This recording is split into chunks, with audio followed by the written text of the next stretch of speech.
That's one of many checkpoints of the return that will continue all the way up until just before the deorbit burn, giving mission managers multiple chances to assess the weather at the splashdown zones and making sure everything is lining up before Dragon departs. So we'll stand by for that final go, no-go, but for now everything's continuing to look good for an on-time departure. And with that, I'll throw it back over to Andy and Leah in Hawthorne. Thanks for the update, Brandy. And as you heard, we just got the confirmation that from Mission Control here in Hawthorne and Houston and the Dragon Crew Dragon Resilience is a go to undock. So now we're waiting for the undocking sequence to begin, and that'll happen. It'll take about or less than 5 minutes for Dragon to separate from the International Space Station, where it has called home for almost 6 months. The first step in the automated undocking sequence is for the umbilicals to retract. These umbilicals connect Dragon systems to the space station, transferring power, telemetry, and commands between the two vehicles throughout Dragon's stay. Now, once that is complete, Dragon will unlatch itself from the space station by releasing the 12 hard capture hooks in 2 separate phases. All that combined will take roughly 4.5 minutes, and then Dragon will be ready to depart from the station and begin to push itself further and further away using its thrusters. Dragon's initial departure from station is a little different from any other docked vehicles like the Soyuz that rely on springs to push them away from the docking port. Dragon will execute 2 short thruster firings to undock using a combination of the 12 Draco engines around the base of the capsule, with the first breaking any stiction between Dragon and the docking port, and the second slowly backing the spacecraft away. We're expecting the call for the undocking sequence to begin at about 5:30 p.m. Pacific time. And once it's time for the 4 Crew-1 astronauts to deorbit and splash down back on planet Earth, they'll be heading to one of 7 targeted sites supported by SpaceX and NASA. All of these sites are located off the coast of Florida, either in the Gulf of Mexico or in the Atlantic Ocean. Spreading the supported sites across multiple locations helps to maximize the return opportunities for this mission and future crews, lowering the chance that we'll have to wave off due to bad weather. In the lead up to today, NASA and SpaceX jointly selected primary and alternate splashdown locations off the coast of Panama City, our primary location, and Tampa as the alternate. The selection process works with a lot of different variables, including the space station's orbital trajectory, what landing sites are available and have favorable weather, how much free flight capability Dragon has for the trip home, and the sleep schedule for the returning crew members. We'll start with calculating daily return options based off of the space station's current orbit and Dragon's capabilities to maneuver and line up for re-entry. The time from undock to landing at the primary site can vary from less than 6 hours to more than 39. Today, our primary landing site gets the crew home in about 6.5 hours from undocking. Certainly, getting home the quickest comes with some obvious benefits, but we always have to make sure that the crew is properly rested for dynamic operations, preventing us from scheduling 20-plus hour days for them. Trajectory and ballistics experts provide the daily opportunities that would line up Dragon with 7 landing zones and split them into what we call ascending and descending opportunities. Dragon uses its Draco thrusters after leaving station to execute a series of altitude-lowering maneuvers and to line up with the selected primary site. It can also change to different alternate sites while in free flight if sudden weather moves in that we want to avoid. And weather is something that we're constantly looking at, making the final call to proceed about 2.5 hours before the crew undocks. For the Crew-1 return, we'll be looking at enough.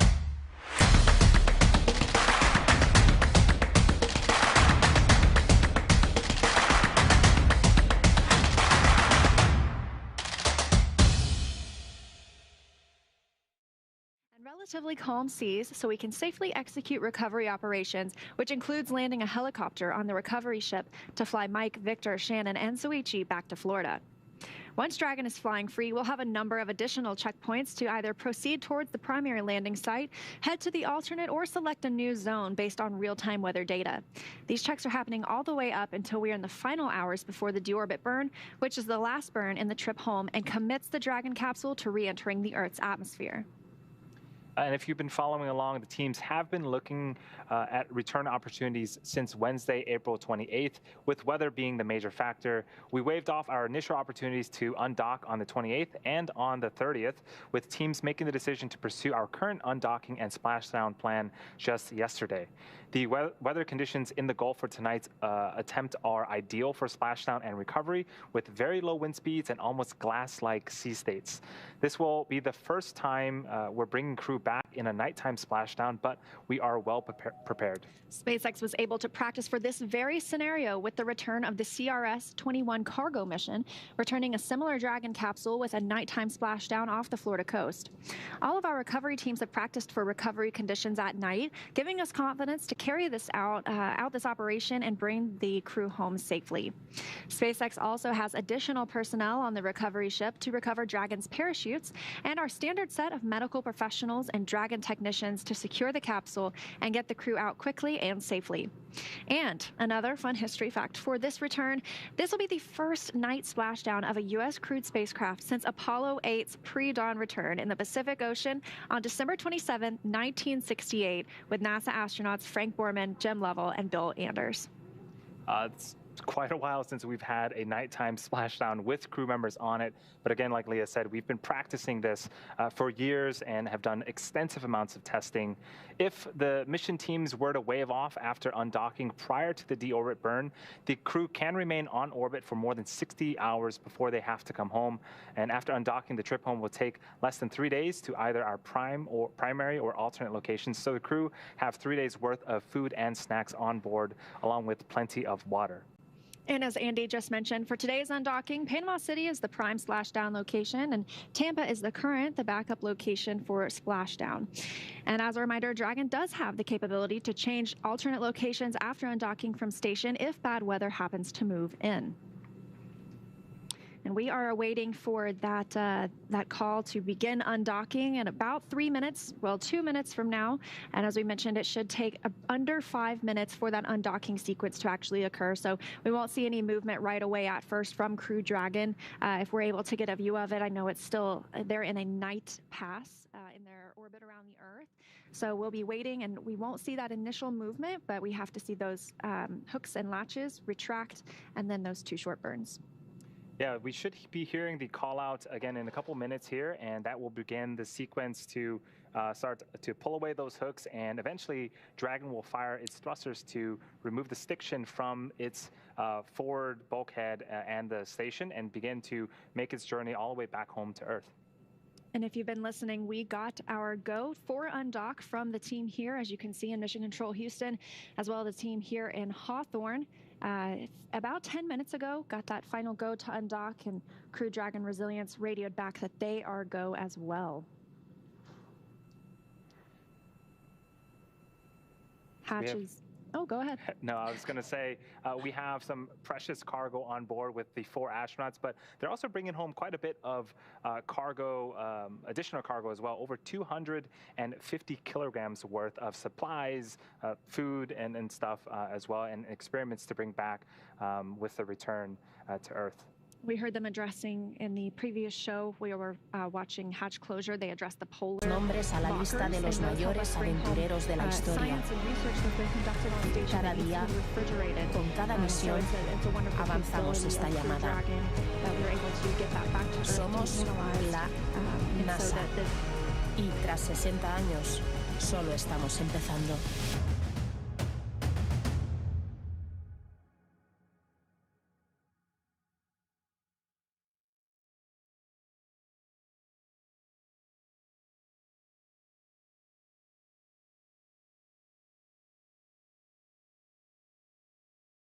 Hi, I'm Colonel Mike Hopkins, and I'm here with Commander Victor Glover, and we would like to welcome you aboard the International Space Station. And today we're going to give you a tour of the International Space Station, but before we do that, we think it's very important that we give you a little bit of a lesson first, and that's a lesson in floating. And floating can be a little bit disorienting when you first get up here. And so we're going to just give you some examples of how you can float around, orientate yourself as we're going through station. So we're going to move back here a little bit. to point out a couple of important features about the floating up here. So first of all, you notice these blue, what we call handrails, and that's what we use as we're going around station to propel us around, to change our direction as well. The other thing you notice are feet. Now, we tend to use the top of our feet a lot more up here than the bottom of our feet. So when we're down on Earth, you know, you get these calluses on the bottom of your feet. Well, up here we don't need them. We actually need them on the tops of our feet, because when we come up to these handrails and we're just staying in one position, we use our tops of our feet to hold us under those handrails. So maybe they shouldn't just be called handrails. Maybe they should also be called foot rails as well. You know, the other thing I think is kind of interesting when you see astronauts up here doing PAO events and things of that nature, you notice we tend to bob a lot up and down. It's very hard because you're floating, and floating is fun, and it's what you do when you're in space. Is you tend to kind of bob up and down. Yeah. But anyway, so we're going to show you a couple of different techniques of how you get around station. So Victor's going to demonstrate here. And the first technique of floating through he's going to do is when you're kind of just upright, like he is right now. And so now you see he just pushes off with his hands, and there he goes. Now remember, whatever trajectory, whatever direction he went when he pushed off, that's where he's going until he until he pushes off of something else, another handrail or something of that nature, to change his direction. Now the other, and you're going to see him coming back into the scene here, that's where you're kind of pulling yourself along with your hands. And when you need to go somewhere fast on station, that's often the way that we do it. And I'm going to let Victor Ike give us some tips that he's found when he started floating up here as well. So I think the first and most important thing to remember, especially when you think you're getting good at floating around the station, is slow is smooth and smooth is fast. Something we say in aviation, and it's true in spaceflight as well. And the other thing is you need to think where you're going in the long view. So just like when I learned to drive on the freeway, staying in the lane going fast, you had to really aim way down the lane. If you were looking at the lane just to the sides of you, you tend to go a little erratic. So when it does move away from the space station, you should be able to see that in real time. Again, waiting up as the 12 hooks that are holding the Dragon to the space station begin to unhook.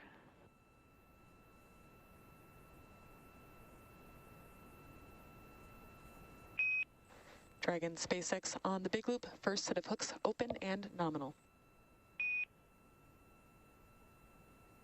Yes, copies, we see the same. Confirmation there from the core in Hawthorne that the first set of hooks was able to unlatch as expected. Now working on that second set of 6 hooks.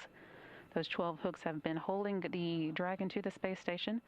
And once they've all retracted, the Dragon will begin to perform a series of burns that will move it away. That's still about a minute or so away. First undocking burn should come at 7:34 p.m. Central Time. First burn is only second and a half long and will be quickly followed by a 5-second burn, undock burn 2, at 7:35. And then almost immediately after that, a 16-second departure burn 0.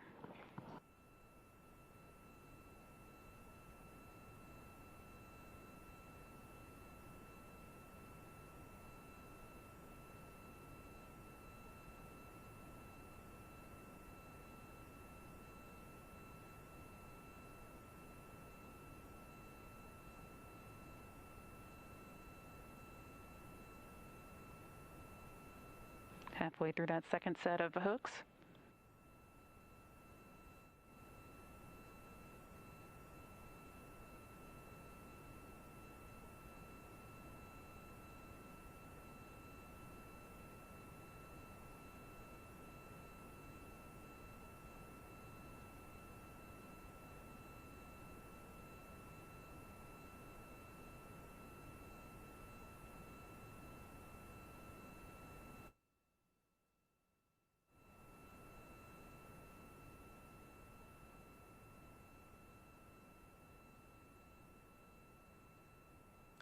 Dragon SpaceX on the big loop, all hooks open and nominal.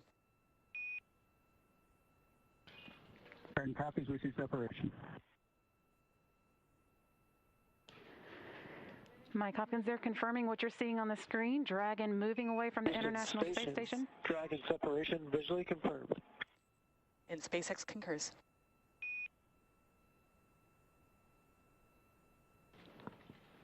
That undocking taking place at 7:35 p.m. Central Time, 5:35 p.m. Pacific, while the station and Dragon were 260 miles above Mali.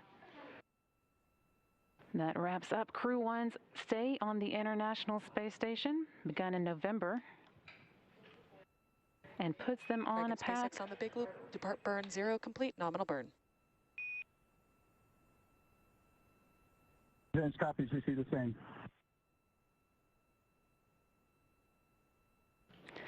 And confirmation there of the first of several good burns taking place. Again, there are 2 undocking burns that occur almost back to back, and those will be followed by departure burn 0.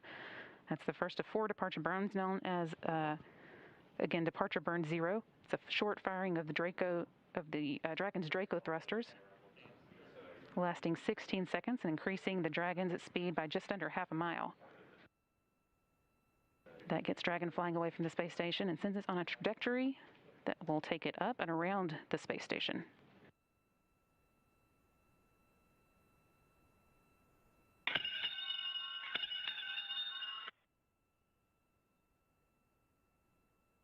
Resilience departing. Have a safe trip back home and the soft landings. Mission firm, resilient. Thanks for your hospitality. Sorry we stayed a little bit longer. We'll see you back on Earth. Be back in a couple months.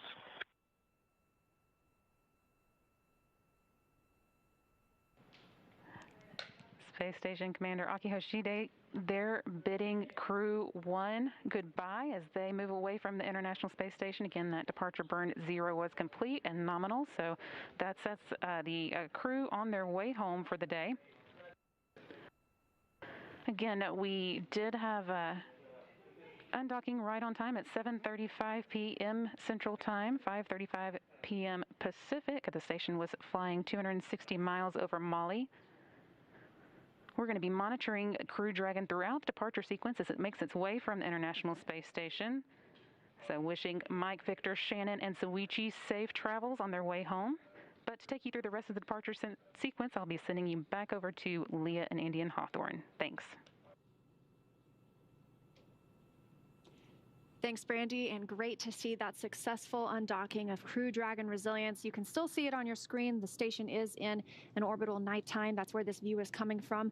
But very cool on the right-hand side, those 2 white dots. Step 4, ISS thrusters enabled. Houston copies. Those 2 white dots on the spacecraft, those are actually the windows. So that is our crew of 4 inside, now beginning their journey back to Earth, having departed right on time. Dragon ship Resilience is now on a trajectory to move up and over the station before additional maneuvers will change its orbital path to take it below and in front of the station. Dragon will autonomously accomplish that through 3 additional departure burns to get the 4 astronauts of Crew-1 well away from the space station and on their way home. Yeah, it's quite interesting that Dragon decides to move up and over. The way I like to think about it is if you've ever watched a track race, when they start the track race, they stagger the folks, and the person in the outer lane is sort of gets a head start, so to speak. But that's because the distance it takes to travel around the lap is much greater for the person further away from the center. And so with Dragon, what we do is Dragon and International Space Station are, generally speaking, traveling at the same speed. And so if we just move it up to a higher orbit, it'll move relatively slower than the International Space Station, which would just clear it. And then once it's clear, it can start to fire those thrusters again and make its way underneath the International Space Station and be clear of any potential sort of collisions. So you may have noticed that our average time from liftoff to the International Space Station is somewhere between 23 and 24 hours. But when we leave, it's a lot quicker. It's because we don't have any hold points during departure sequence, right?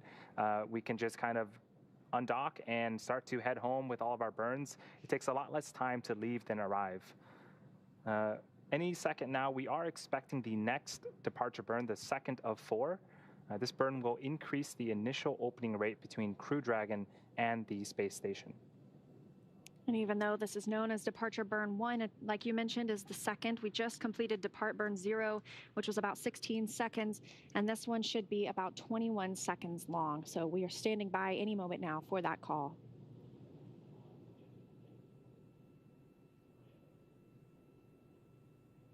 And we are continuing to see a view from the International Space Station. There goes the Draco engines firing. That is Dragon.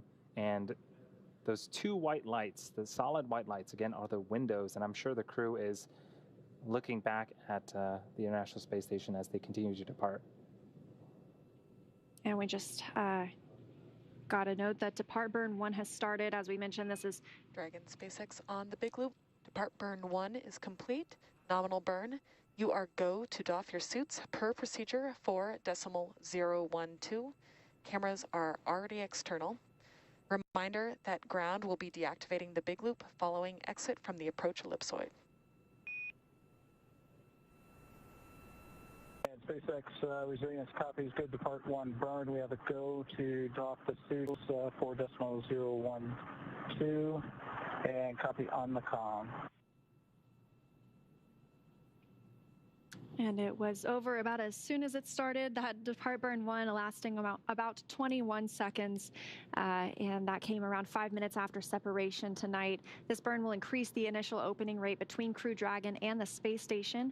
And we heard that the crew is now go to take off their spacesuits, so they don't have to wear their suits until it's time to really start the deorbit procedures. They can be in those comfort garments and be comfortable inside the vehicle. We really just want them to have those suits on and be in their seats for those first major burns as we leave the International Space Station, and then once again when we come back into Earth's atmosphere. Yep, continuing to get good news all around with undocking, departure, and the second of 4 burns complete. We're now waiting for Dragon to exit the keep-out sphere and the approach ellipsoid. The keep-out sphere is an imaginary sphere 200 meters in diameter around the station. It's one of several safety zones set up to govern visiting spacecraft either arriving or departing the station. Before moving into the keep-out sphere, the spacecraft would have to be configured where they would not cross the imaginary boundary for at least 4 orbits, even if the spacecraft were to somehow lose control of its maneuvering. The approach ellipsoid, or AE, is another imaginary shape, this time a 3-dimensional ellipsoid measuring 4 kilometers by 2 kilometers by 2 kilometers. It's in the same family as the keep-out sphere. One of the key differences with the AE is that vehicles outside of it have to be on what we call a 24-hour safe free drift trajectory. So similar, but this means that the spacecraft would not cross into the approach ellipsoid for at least 24 hours again. Station Houston on the big loop. Dragon has exited the keep-out sphere.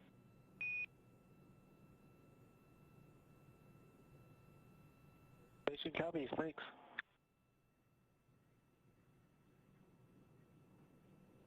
Crew Dragon now outside the keep-out sphere, still inside that approach ellipsoid, and the next burn will be Depart Burn 2.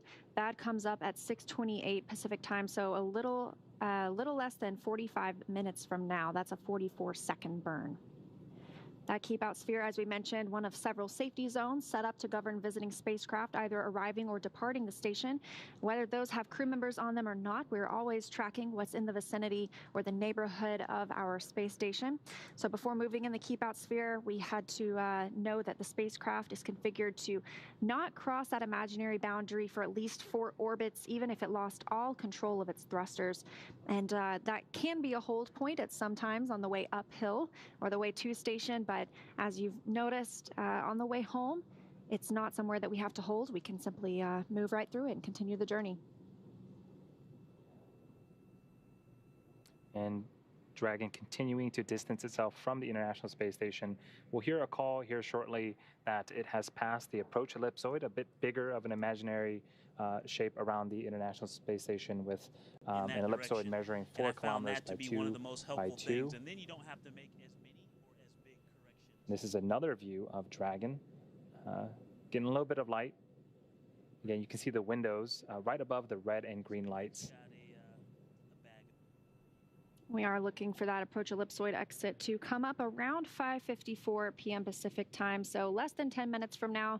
It is significantly bigger than the keep out sphere, but this is a cool picture of Dragon. You can see the capsule down toward the bottom of your screen and then the trunk near the top.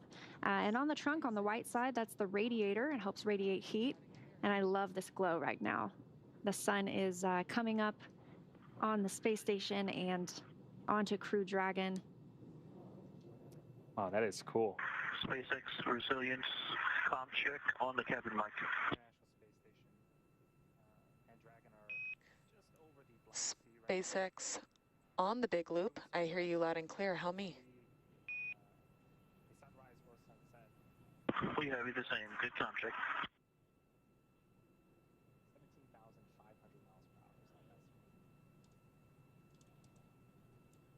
The International Space Station and Dragon are just over the Black Sea right now.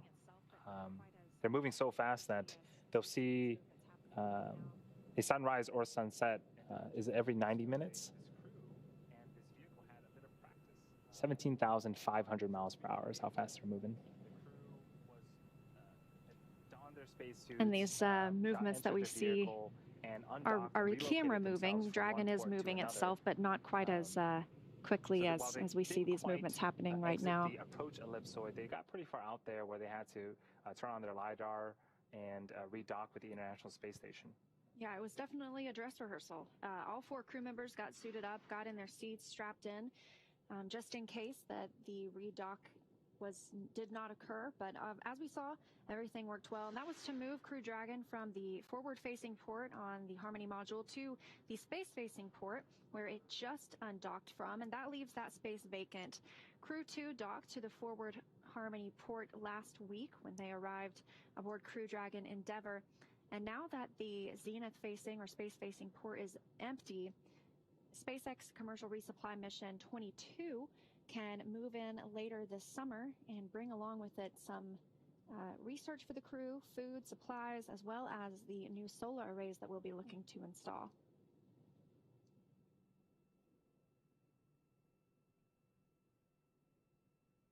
Yeah, it's going to be quite a busy year for the Dragon program. It's been an exciting couple of weeks with the relocation, Crew 2 heading on up there, now Crew 1 departing. And then, like Leah mentioned, we have a CRS mission in the summer, as well as 2 more crewed missions using the Dragon vehicle in the fall with Inspiration 4, as well as the Crew 3 mission, sorry. And before Crew Dragon came home today, there were a long list of activities that needed to be checked off. Earlier this week, it's a very interesting thing to see, and I believe that there was a photo shared of it. I'm not sure by who, but the Canadarm2 was used to check out the exterior of the vehicle and look at the heat shield for any micrometeoroid or orbital debris. Obviously, they got a green light because they have departed. And we saw the crew suit up earlier, close their hatch. They also had to conduct some leak checks with the crew members themselves in their spacesuits, and as well as with the vestibule or the space between the International Space Station hatch and the hatch on Crew Dragon. We want that to be down to a vacuum so that when the crew members depart, it's equal to the vacuum of space. So we're having a satellite handoff right now. We should get visuals back shortly here. But speaking of interesting photos, I was browsing the astronauts' Twitter, and as I mentioned earlier, Victor Glover's birthday was yesterday, and seems like they had a great night. There was a saxophone, there was balloons, cakes, and a keyboard involved, but all the astronauts seems like they are getting along very well with each other up there in space. Yeah, I love, just seeing those real life pictures of what's happening on the International Space Station, because we know that they devote so much time and dedication to the science that's going on, because that's really why they are there. It's an orbiting laboratory that does research that benefits not only our future space exploration goals, but also all of us here on Earth. And so in their downtime, when they get to relax, some of them do play instruments. I've seen videos of what looks like to be a little space band. Yeah. It's a lot of the things we like to do here on Earth. They like to share meals together, watch movies. Yeah, it's, watching them do the science experiments, it definitely looks like they're like kids in a candy store. They are absolutely ecstatic about sort of how the properties of experiments will change in the microgravity environment.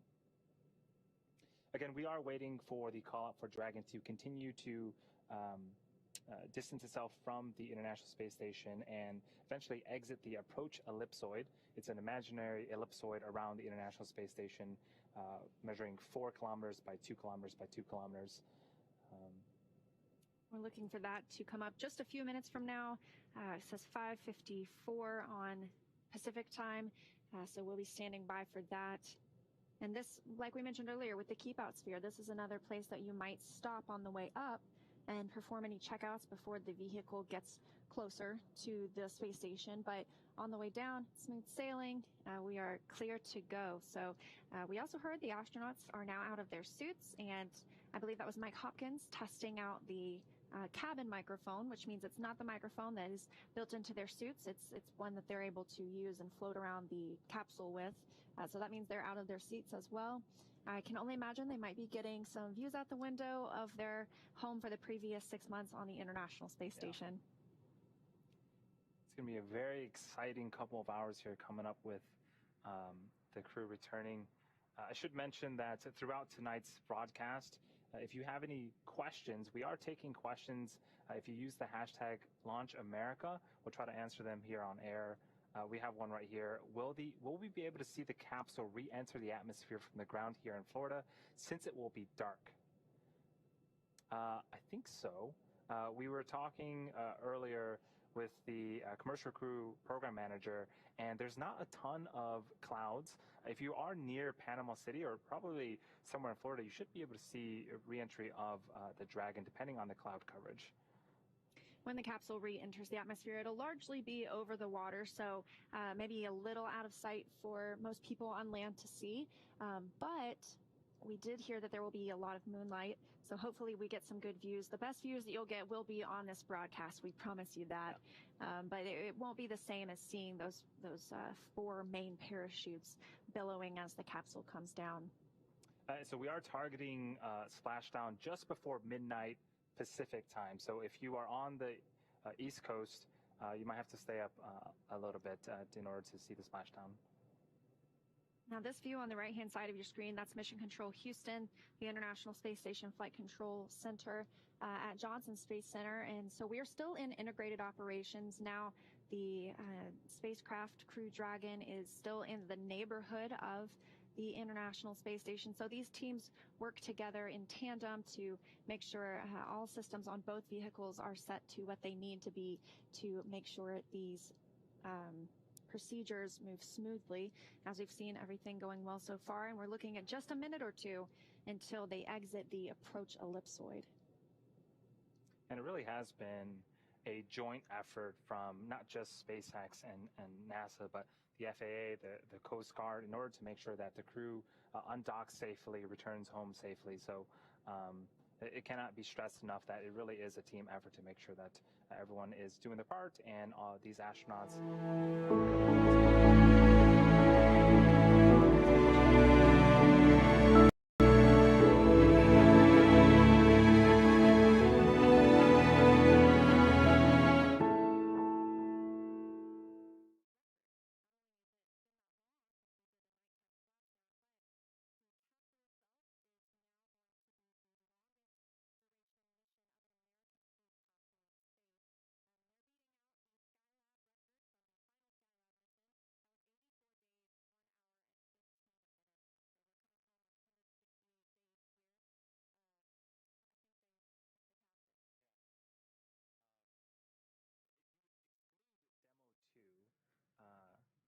Splashdowns don't happen too often nowadays, right? Most of the vehicles will land on land.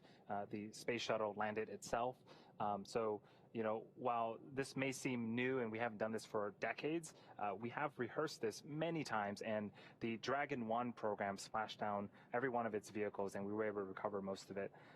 So, we are definitely expecting a safe return for all of our astronauts on board the capsule Resilience today. And we should hear that call to exit the approach ellipsoid any minute now. At 4 kilometer by 2 kilometer by 2 kilometer invisible shape, invisible ellipse, we should say. The imaginary sphere, yes, right? Yes. It just helps us monitor vehicles as they arrive and they depart. So Crew Dragon undocked. Dragon SpaceX on the big loop. Dragon has exited the approach ellipsoid and is on a safe free drift trajectory. Houston will be taking down the big loop shortly, and expect ISS audio traffic to cease. Please swap your audio destination to Dragon to ground at your convenience and contact me for a comm check.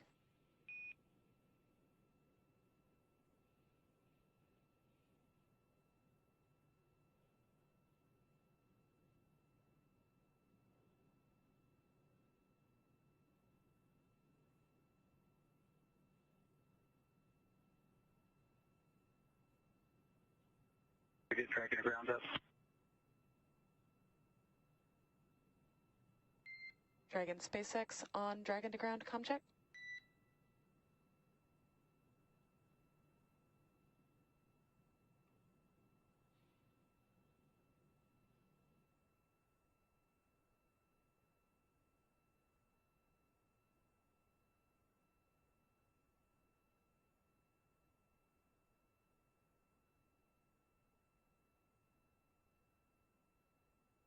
And SpaceX, this is Resilience on Dragon to ground. How copy?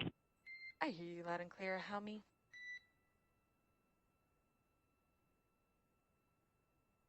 And we've got you loud and clear as well. And if you could pass along the folks, we have a gorgeous view of the International Space Station. Ah, that is great to hear. Wish we could see it too. Thanks for letting us know, and we'll certainly pass that along.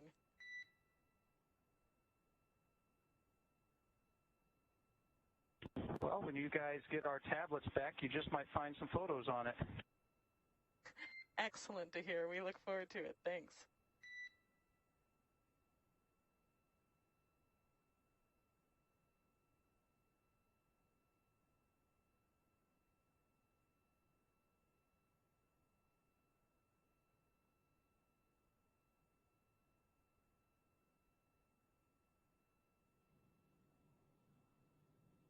As you heard, Dragon Resilience has now exited the approach ellipsoid, that imaginary ellipsoid measuring 4 kilometers by 2 kilometers by 2 kilometers, in the same family as the keep out sphere, which we saw them depart earlier.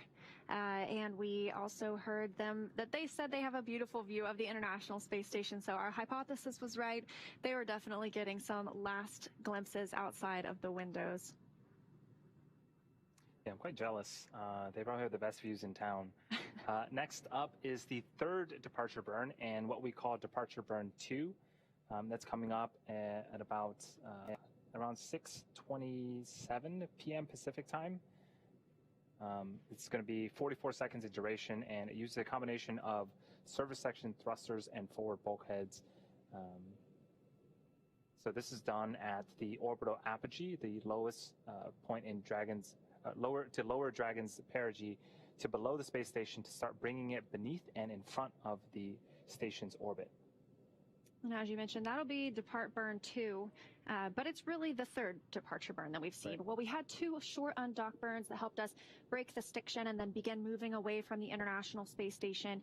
And then afterward, we had depart burn 0 lasting about 16 seconds and depart burn 1 lasting 21 seconds. Those are bringing these vehicle up and over the International Space Station. And then depart burn 2, as you mentioned, coming up at 6:28 Pacific time. That should be about 44 seconds long. And then the final major departure